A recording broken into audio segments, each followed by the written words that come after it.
It's story time. The Lion King. These lands are holy. Every animal and insect knew this sacred truth.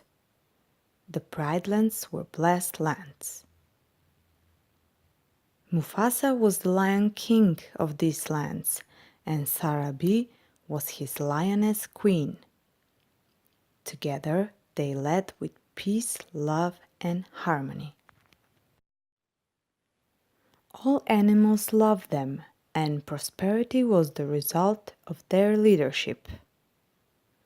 There was just this one lion who felt envy and jealousy towards Mufasa. His name was Scar, and unfortunately he was Mufasa's younger brother. Scar craved for power, and all his life was dedicated to a plan of conspiracy against his own brother. It was simple. Scar wanted to be king.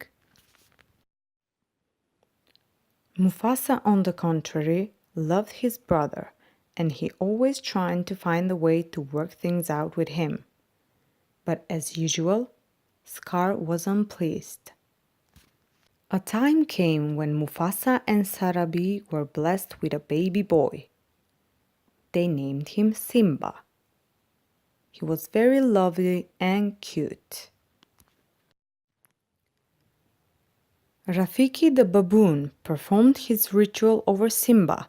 He placed him in his arms, went at the top of the highest rock, and showed the new heir to all the animals of the kingdom, who waited patiently to see their future king. Days passed by, and Simba was growing step by step. Since he was born, he was a friend with Nala, a lioness with a brave heart. He was always exploring the lands, and everywhere he turned, he would see the face of this hornbill named Zazu. Zazu was Mufasa's majordomo and a very good friend of his. Zazu was Mufasa's majordomo and very good friend of his. Anyway, there was one place though Simba was not allowed to go. The Shadow Place. Those were very dangerous lands, and Mufasa warned his little son about it. Even though Simba was warned, Scar, his uncle, tricked him to go there. He despised his nephew, so why wouldn't he harm him? Simba told Nala about a cool place he found, but the only thing stopping them was Zazu. They made a plan and escaped him. Once they crossed the border, they only saw bones, mist, and desolation. Zazu figured out the whole plan and intercepted them. "We must go home. We're way beyond the boundaries of Pride Lands. We're in real danger."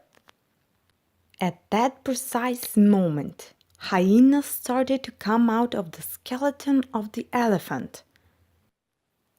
Cold sweat was what these three were feeling when the hyenas started chasing them. Suddenly, Mufasa showed up and saved them. Everything that happened was doing of Scar, but since nothing happened to Simba, Plan B was next. Once again, Scar tried to harm Simba, and this time Simba lost his father for good.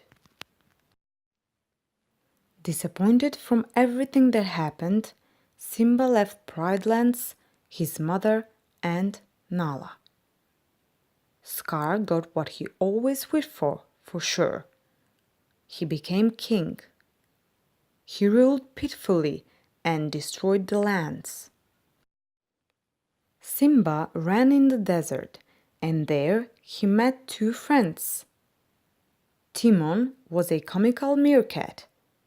Pumbaa was a warthog and Timon's best friend.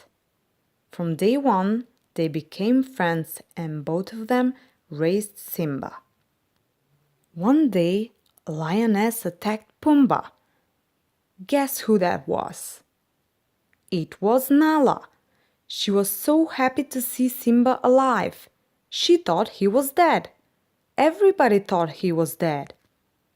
Nala told Simba what Scar has done with his kingdom and his pride. Simba got disappointed. However, he couldn't decide to go back and reclaim his kingdom. The guilt that Simba felt for his father was more painful than he ever imagined. He wandered around the fields thinking about his father. All of a sudden, Rafiki the baboon showed up. "I know who you are. You're Mufasa's boy." Then Mufasa's face showed up in the clouds, saying, "Simba, you have forgotten who you are. Remember who you are. You are my son. You're the one true king." At that moment, Simba decided to go back to Pridelands and take over the kingdom. When he reached to his lands together with Nala, Timon, and Pumbaa, all he saw was devastation. What a waste. When Simba showed up, his mother was so happy to see her son alive and well. However, Scar was not pleased at all. Once again, he tried to hurt Simba, and this time Scar was defeated and banished from these lands for good. All of a sudden, the sky cleared. It felt like a new era was about to come. To support us, please subscribe to Storytime.